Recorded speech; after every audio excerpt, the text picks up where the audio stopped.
So I'll do a quick introduction to who we have here on the stage. So we have John Jordan, the newly appointed CEO for Ornua, and officially not for another week or Monday week. Monday week. We have Derek Ryan from McCluskey's Bakery. We have Rowena Dwyer from Enterprise Ireland, and we have Niall Brown from Dunn Meats. So we've heard quite a lot this morning in terms of one of the key themes has been around strengthening customer relationships. It's such an important area within this whole context, and I would like to maybe direct firstly to you, John, on this, in terms of you've had, over the last number of years, moved from, I would say, probably a transactional relationship with some of your customers in the UK to much more of a partnership approach, whereby you're up on, your colleague Gordon Walsh was up on stage with Tesco recently and held up as a case study of how you need to work with customers in the UK. It'd be really interesting to know, get your insight in terms of how you moved from that transactional relationship to where you are today. I think I get the first question because I got the first seat. So. Exactly. Yeah. Lessons to be learned. I suppose very interesting, Michelle, in terms of, I suppose, in the context of Brexit and customers and relations, particularly the UK market. I think anyone dealing in the UK market, it's a tough market. It really is a difficult market, and particularly on the retail side. And it's a consolidated market already. And now, when you talk about Tesco or Sainsbury's and Asda consolidating, you'll have two customers with probably heading towards 60% market share. Certainly for us, then the issue was, well, how do we move away from tender business? Buyer discussions that happen every 6 months or 12 months, and is there a way past that? We're very fortunate today. Tesco is one of our biggest global customers. We do over €200 million with Tesco. We do all of their own label cheese. We also do Kerrygold butter brand and Pilgrim's Choice cheddar brand in there. And that was a hell of a journey for us in terms of being able to do that. And now we spend all our time talking about the consumer and growing. And in one way it sounds very easy to say, well, if you can sit down with your customer and talk about the consumer and growth for the consumer, that's great. It was a tough road, and I suppose the big transition for us was, and it'll probably scare the life out of most people in the room, was actually taking a leap of faith on open book costings with Tesco. It terrified us at the start. Tesco were really motivated and really keen to look at it and do it. In one way, it's very simple for us because we're fairly simple products. They're not complex products, but that move to taking away negotiations every 6 months to having long-term open book relations, multi-year deals, has helped take the relationship on to talk about the consumer mostly, which is really positive. And what is the conversation around Brexit? And I mean, I think we've got to realise that if you go in and you talk to a customer and your first word is the B word, they'll shut down. But how have you navigated that, and have you felt a step change in terms of their, I guess, interest in it now versus maybe 6 months ago? Yeah, and I suppose within Ornua, and my colleague Anne Randalls is here today as well, we've had internal workshops and working groups around Brexit, so trying to look at all the stuff that's been talked about there, mapping supply chain, thinking about our customers, thinking about our supply base. And we first engaged with our customers, and they said, yeah, okay, next, no engagement. But I think it's really important, and we did force it. So every agenda we had, we put Brexit on it. And I suppose our feeling was, look, if we're not talking to them about it, they won't have it on their agenda. They need to have it front of mind from our side. We need to reassure them that we're prepared, we're thinking about it, we're a supplier thinking about their business and how to protect their business. Very noticeably in the last probably month or 6 weeks, there's been a massive ramp up in response, particularly from UK retailers. They seem to have suddenly woke up that this is happening. And maybe the fact that it's less than 12 months away has shook them into it. So they really are engaged now. They're saying, actually, would you mind coming back and having that discussion again and run through what you were talking about there? So they're definitely worried about it. And I think it's back to Gladys's point. I think inflation is the big issue for them. They're seeing the impact. I mean, we're all impacted by currency now, but there's inflation, and they're worried about, particularly if you think about who traditional retailers in the UK are worried about, Aldi and Lidl, and therefore inflation is the number one enemy for them, and Brexit is having an impact on that. Mm-hmm. And are you seeing the same, Niall? I'm just going to jump down to you because obviously, clearly in the sector that you're in meat, the possibility of tariffs you're hugely exposed there. Yeah, so we probably have a slightly different experience. We did a major acquisition and merger last year in the UK with Dunbia, so there was a lot of talk with our customers as a result of that, and we brought Brexit very much into the fore of those discussions. As you know, beef is 51% of what's produced in Ireland goes to the UK, so it's obviously very, very important to the market. So we were able to create a discussion point around that, and we've rolled out various scenarios and press points. So it's still an active discussion point, but it would be at a more senior level, obviously a strategic level, but obviously the day-to-day business continues to go as normal.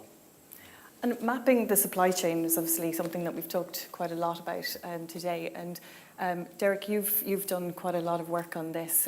Can you just maybe give, for the benefit of people in the room, just a little bit of an insight into your business and just how you've mapped the supply chain and what risks you've kind of come up against while you've done that, and how you're planning now? Yeah, I suppose we went into it I suppose we were like the people in the first Brexit Barometer. We didn't know a whole lot. We were concerned about those sort of things. Lucky enough, we actually got involved in the tariffs and customs workshop that you guys ran through Carol. And it was excellent in regards to finding out what we needed to be aware of. What were those sort of issues? In regards to the supply chain end of it, I mean, it has huge implications for us. We're a bakery business based in the northeast of the Republic. And we'd broken into sort of the north in 2015, just before the vote, which was a great time to go into the north, as you can imagine.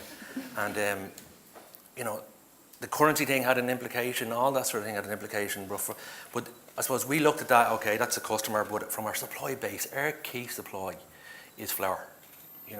It's our biggest ingredient that we have in our business. And over 70% of the flour milled on this island comes out of Belfast. And the rest of it is really for a retailer directly. So all bread suppliers have the same issue, is that they're importing most of their flour from the UK. And as we saw there from some of the tariffs brought up earlier on, there's €172 of a tariff on a ton of flour, which is, it's almost a 50% increase in the ingredient price. Which is, going to have a huge impact on the price of a sliced pan, price of a, soda bread, the price of a turnover, the price of anything really, and the same applies to confectionery. Some of the higher quality confectionery maybe come out of France and that sort of stuff, but most of it's coming through the north or Britain. So we've been able to sort of look at all our ingredients, and that's our major one. There are other ones that are coming through the UK. There are other ones that are coming direct from Europe.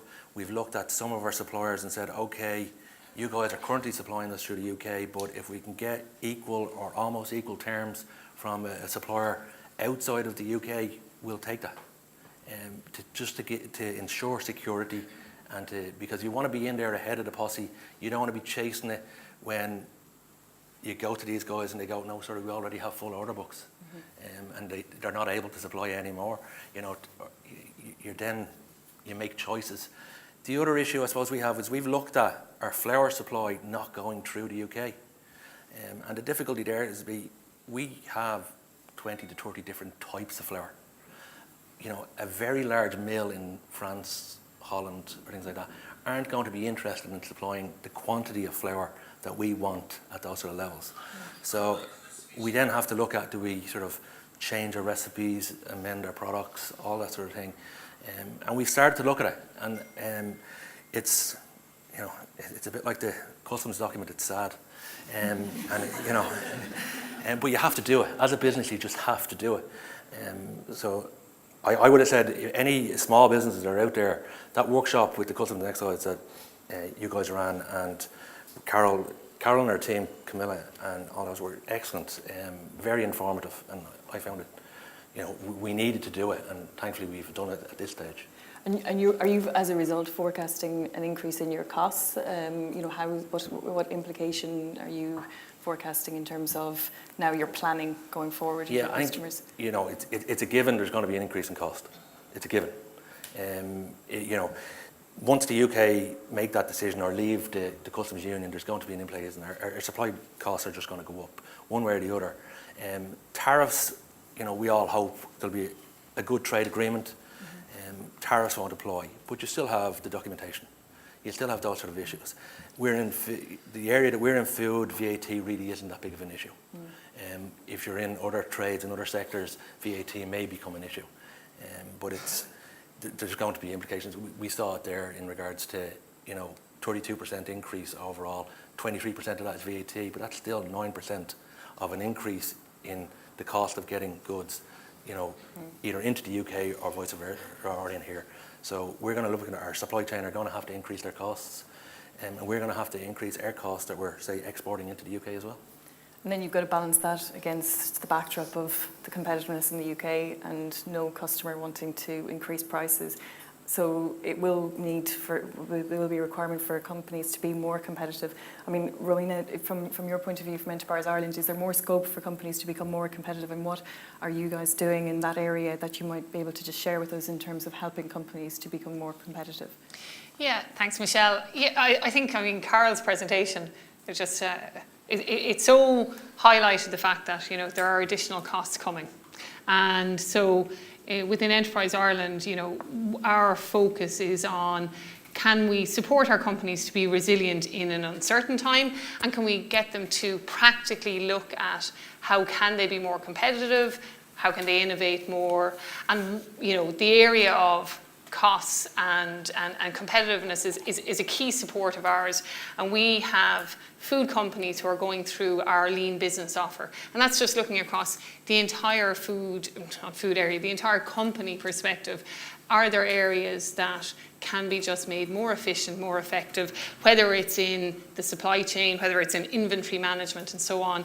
And what we're actually seeing this year, which is great, is that there is activity and engagement with our companies, our food companies, in our programme of support in that area, much stronger maybe than last year. And I think that probably picks up on the thing of last year, like everyone, we were looking at what does Brexit mean. This year companies are, do you know what, they're looking at fundamental things again, and they're saying, how do we survive, how do we grow? And the result of that is we're seeing a good, strong pipeline of companies engaging in our lean business offers. And just, I suppose, on that that support is available because food companies go from the very smallest to the biggest, and there are supports appropriate to an initial engagement and then a whole transformative company type lean process. And in terms of, market diversification, it came through in the reports that 85% of our companies are looking at diversification, and I guess it was something that companies were looking at already, but accelerated with Brexit. Questions across the board. How easy is it to diversify and to find new markets? Niall, you look like you want to answer that. Well, the honest answer is it's not very easy, but it has to be done, and it's something that we've been doing since we started in 1980, and it's something that we'll continue to do for many years to come until we've conquered the whole world. So it's in our DNA, and it's in Irish companies' DNA. We have to export by and large, and have passport will travel. So. And trade shows came up quite highly in terms of something that companies were acting. Is that a good way to start? It is, and it's also a good way to continue relationships as well. It's always better to go and visit customers and visit their premises and see what's happening. But to capture a lot of people in a short space of time, trade shows are very efficient from that point of view. So yeah, trade shows are definitely one of the things that will continue to be high on our activity list. I think maybe to echo Niall's point, it is really tough. And I suppose it's important to think about deliberate versus accidental. And I agree with Niall, trade shows are great places, but we've ended up, we sell in 110 countries around the world, and there's probably 30 or 40 of them we're selling those because we met a guy or a girl at an UGA type thing. But that's not deliberate, that's, it's happenstance. But if you're looking for something substantial to try and dilute a dependence, particularly on somewhere like the UK market, you have to really consciously make those decisions. And that means you're going to put time, resource, whether that's people or financial, into it. And hugely important, I think, that touches on Niall's point about meeting your customers. Nobody knows your business. Nobody's more passionate about your products, your business than you. So depending on the distributor gets you so far, but it won't really accelerate your business. So it takes time. And I think, Michelle, something that's critical, and in terms of looking at the market diversification piece, is companies being helped to know what is the market they should be going into, and where, because the point the guys made there about, speculative exports can, well, apart from anything else, they show huge volatility then year on year, and how are we all performing. But very fundamentally, not every market is for everyone, and companies don't have, we're with two very large companies on either side here, but for the most part, companies most certainly don't have the resources to be kind of scattergunning their approach. So it's really important on the market diversification piece, and I know it's being done by ourselves and Board BIA very clearly with their clients and with their companies, that they're looking at knowing the market you're going into and why you're going into it, and thinking about it before the jumps are made. Probably just another point on that as well is that if things don't work out well and we end up with a very hard Brexit, the requirements to break into new markets, especially on the meat side, and the approvals, the veterinary approvals from some of these third countries, what they require an awful lot of investment. And so I know it's something that in our industry we're going to need support from, and there's going to be, we've looked for relaxation of state aid rules from a point of view of that there's going to have to be a lot of investment if we're going to make up some lost ground if we do lose ground in the UK. Yeah, Niall raises a hugely important point. For large companies in particular, since the last reform of the regulations, it is very challenging to support when it comes to capital investment. There are opportunities in the area of, and I know we have worked with our food companies, particularly in the area of environmental supports and environmental linked investment, but for the more general capital investment, which is going to be critical, that is something that I think is a policy issue that we have been kind of vocal on, working with the Department of Enterprise, Department of Agriculture. Right now, it's not something that the European Union are moving on, but it is an absolute, I think it will be an imperative, particularly when this does bottom out. Is there any questions anybody would like to raise from the floor at this point? That was a good one in relation to getting ready for Brexit. Excuse me. That was a good one in relation to getting ready for Brexit, because there'll be company costs, relocation costs, taking, in our case, resource maybe in Northern Ireland and having to bring it down to the south to relocate it, and vice versa. And that's going to be a big bill, and it's just interesting to know how that, would there be any help with that, basically? So the movement, Lakeland Dairies, as Tom just raised, the costs of moving between the south of Ireland and the north of Ireland, moving products across. I think it was from manufacturing. Are you talking about capital investment or? It'll be a cost. It will. Yeah, no, it will. And I suppose as I referred to there, we do provide capital supports. We provide them. We are allowed to provide, under the capital investment incentive schemes, supports to SMEs more than we can to large companies. But there is actually €5 million in the Department of Agriculture, and this year that was in last year's budget, that is being administered by Enterprise Ireland for capital investment by food companies. So that support is available, and companies are taking it up. Our food companies are utilising it. Does that answer your question, Tom? Anybody else got any other questions or observations? There's one down here. If you just wait till the mic gets to you, that'd be great. Thank you. John, you mentioned that, David Chandler from Blenders, you mentioned in very recent times that customers in the UK have started to take Brexit much more seriously with you. I know we were very pleased recently to have one important distributor for us engage us on increases in loads, recognising the fact that transaction cost potentially could become a significant issue going forward, and they've invested in additional space. And we thought that's a good sign that they're getting ready to deal with stuff that's coming in, rather than retrenching in Britain. I don't know what sort of ways you found people have engaged, or what the nature of the engagement is. Yeah, primarily it's about security of supply. Yeah. So I think they've, certainly in the retail space, they've realised that Brexit, if it's hard or soft, back to Carol's point, there are going to be challenges in the movement of goods. There will be costs, and it's actually, it's less actually about costs at the moment, and I say at the moment, but it's more about what are the physical barriers, what will happen to product flow, what will happen, will I have product on shelf, will you as my supplier have continuity of supply from me? And as I say, there's a sort of sense of, okay, they realise something's happening. And certainly there's a lot of speculation in the UK around,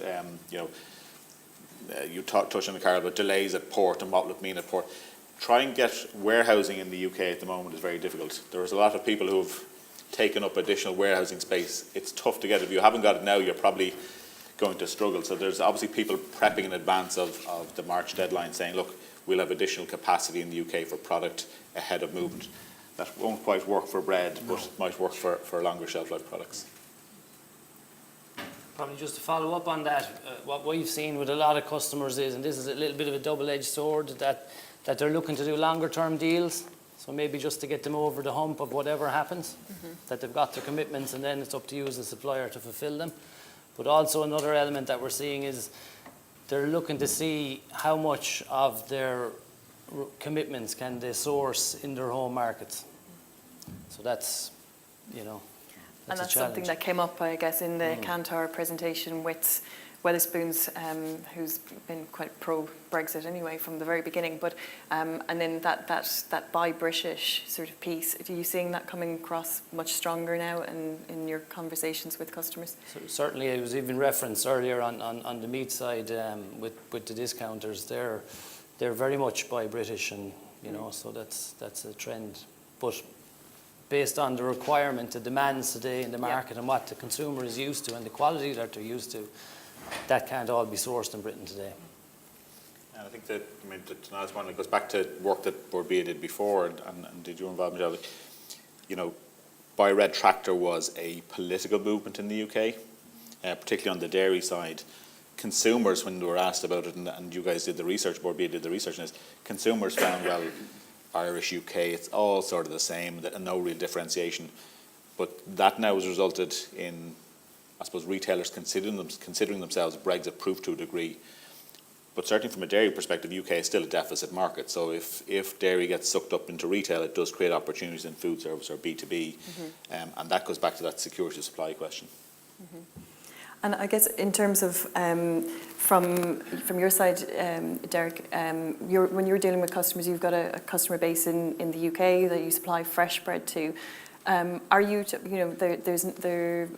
what I've been hearing from customers, and I think you guys will concur, that it's very much about, suppliers need to be agile. And so it's kind of back to you to organise yourself.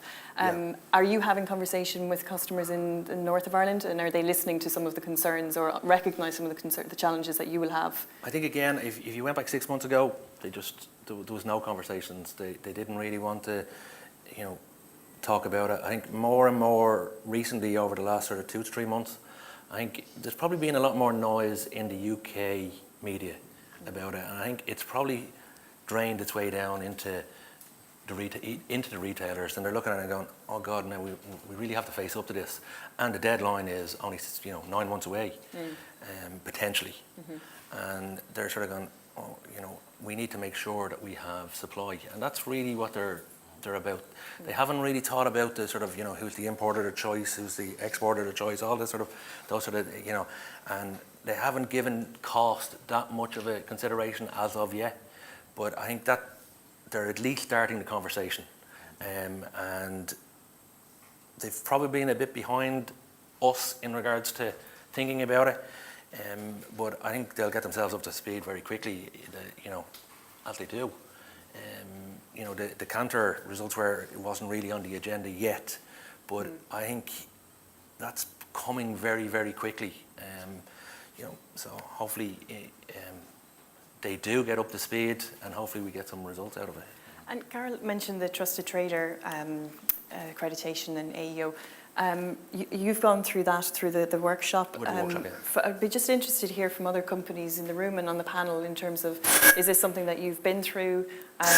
You know, you'll have that as your, you know, you can have trusted trader status, but then I guess going back along the supply chain, you know, you mentioned flour companies that you'll be dealing with. Is there a requirement that for them, you asking them, checking if they have it? And then our customers actually talking that language as well, are they asking for that accreditation, or are they even bringing it up in conversations? Well, we've spoken to some of our supplier base about the same thing. You know, what are your plans? Are you going to be AEO? In a lot of cases, you know, you're talking to the account manager, and in a lot of cases there's a very blank face. You know, I'm not sure, I'll have to come back to you. And in a lot of cases they don't. So you're reiterating, you're going back to it, following through. Less so with the flour guys. The flour guys, you know, they realise the importance, they realise the whatever. So they're actively working in regards to it. Some of them are, you know, when it initially came out, they were actually looking at relocating. That may happen, but it's a massive investment. You know, you're talking, you know, tens of millions in regards to trying to set up a productive mill. And you're looking at shipping and that sort of thing, where it comes into and all that sort of thing. But yes, they are looking at AEO status, but it's, again, a bit like the customer, it's been a slow take up in regards to it. Considering we're 9 months out, it's quite... Yeah, and I would say, look, in the main, to Derek's earlier comment, customers aren't overly thinking this. They're saying, look, it's about security of supply. Post-Brexit, will you still be able to supply me with my products that I take off you today?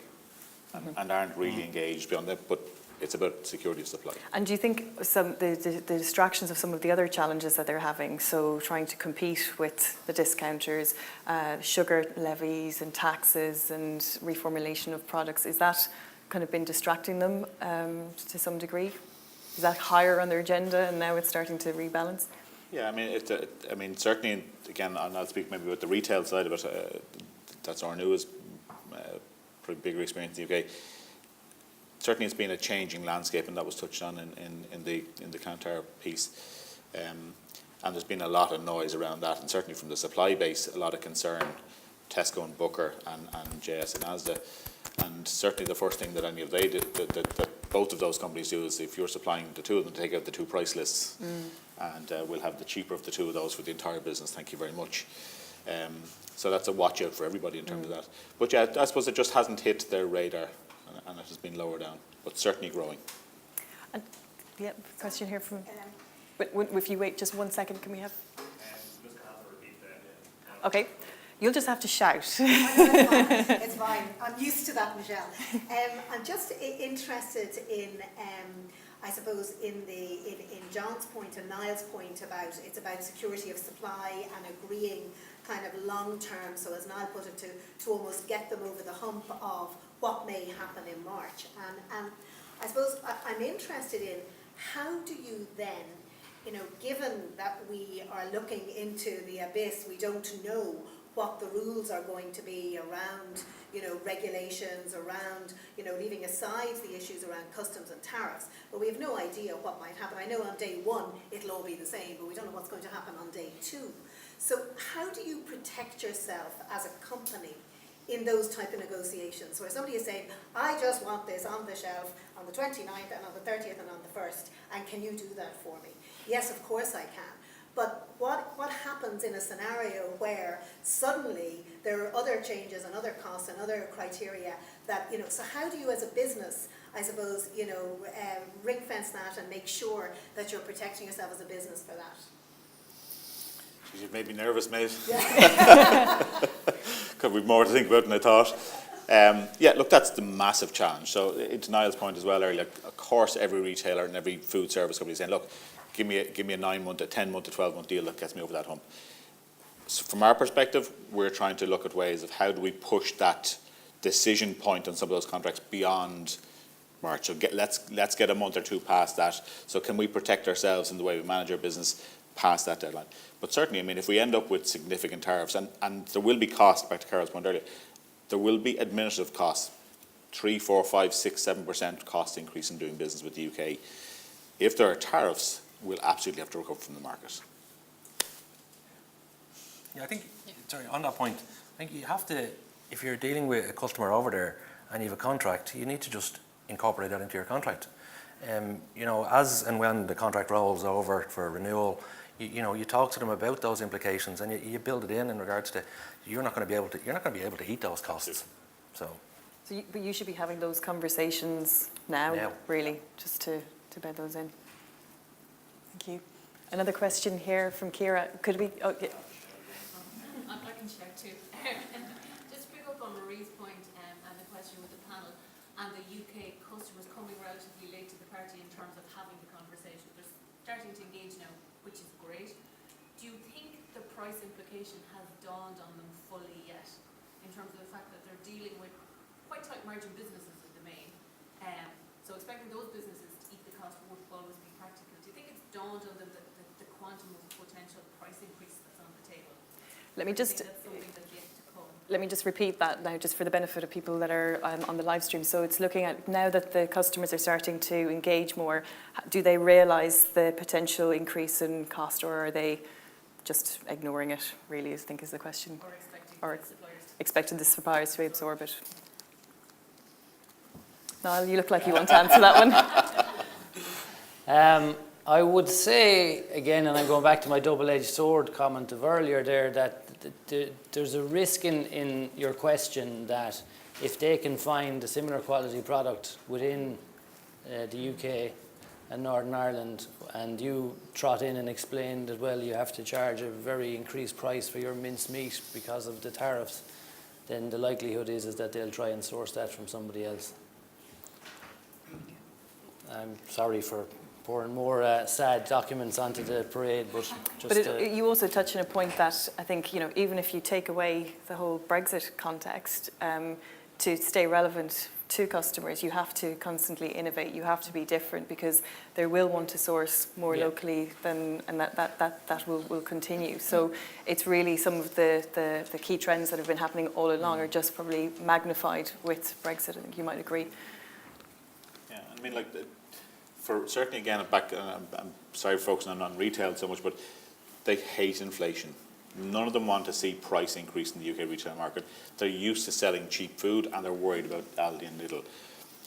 And therefore, that goes back to maybe the first question you asked. I mean, if there's, and it sounds, it's great to sit here and say it's easy, it's not, but how can you move the conversation on to adding value to the shelf space you have?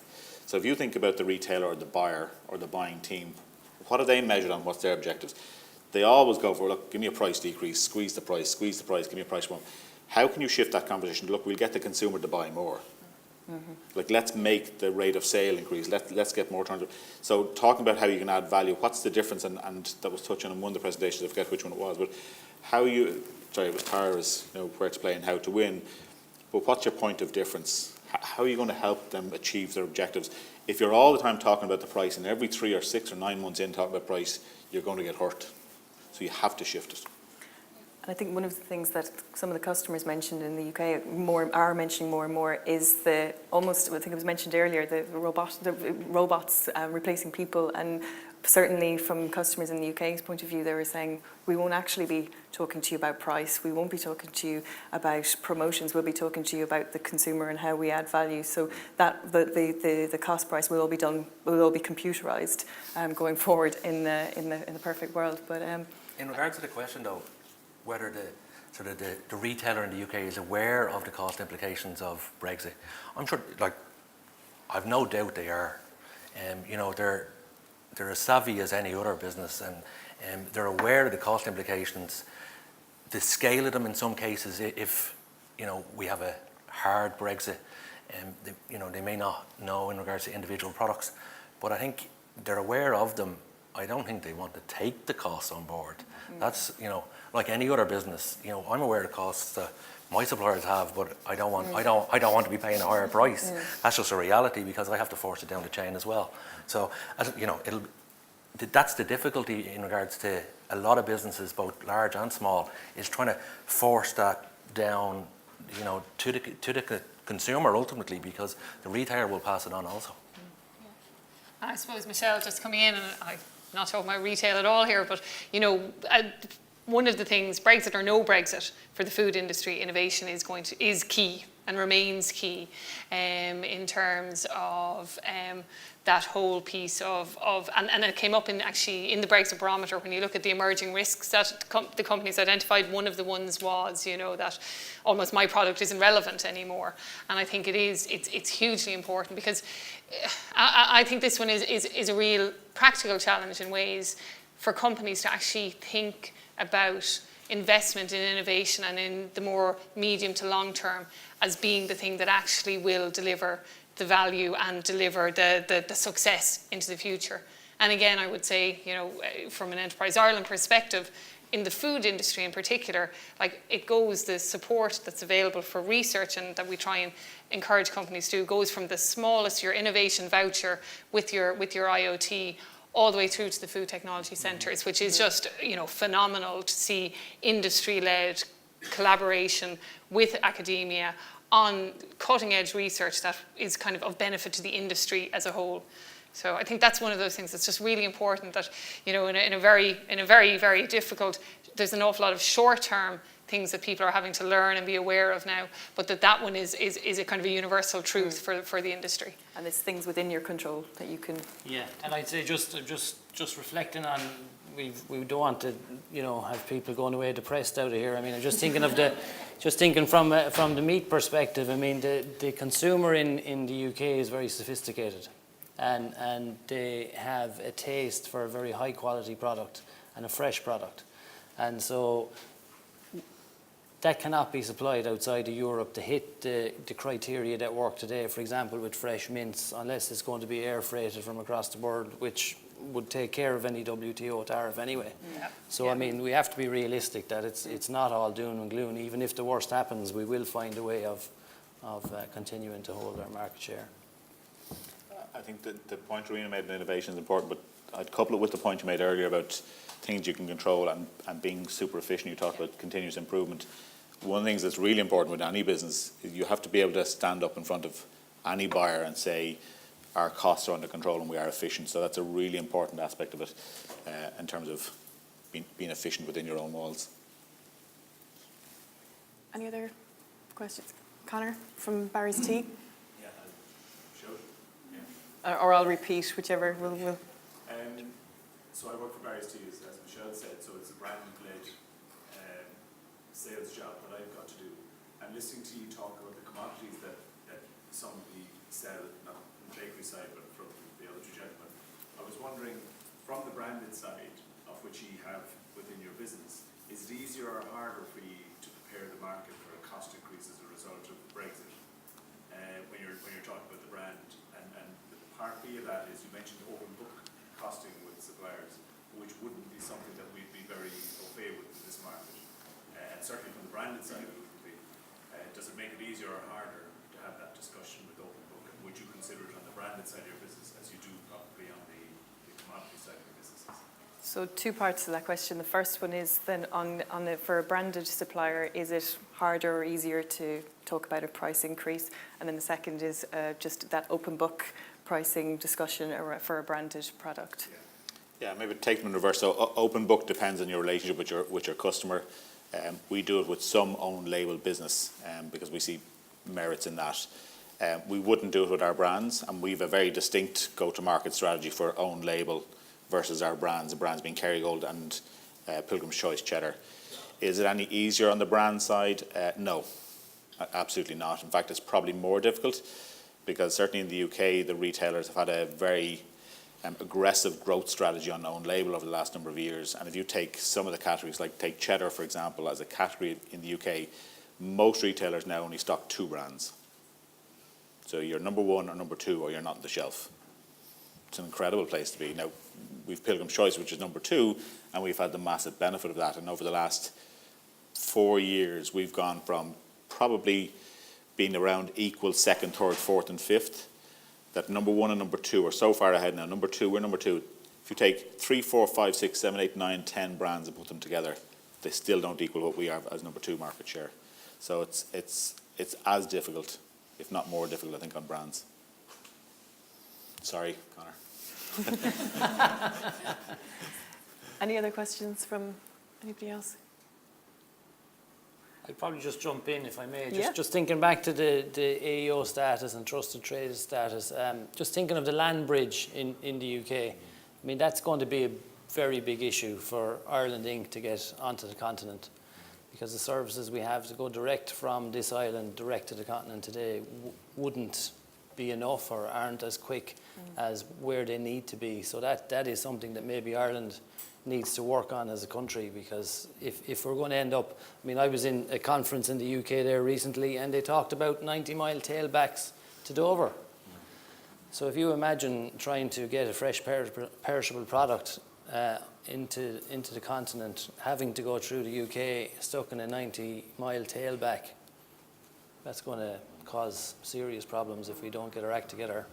And there's a thought around, that there's a lag in terms of the technology that is going to be required at ports, and that's something that I know was discussed. I think it's probably at the same conference, but we're all on the same circuit. We're all in the same. We meet regularly, but I guess that's something that's really key. Is technology is going to be lagging behind. So is there a realization, I guess, in that actually this is going to take time. This transition is going to take time. So it's not going to happen overnight in March. That's going to be something that's going to need to be. Well, we know the difficulties of getting a ferry built and delays that can happen. So we want to get working on it now.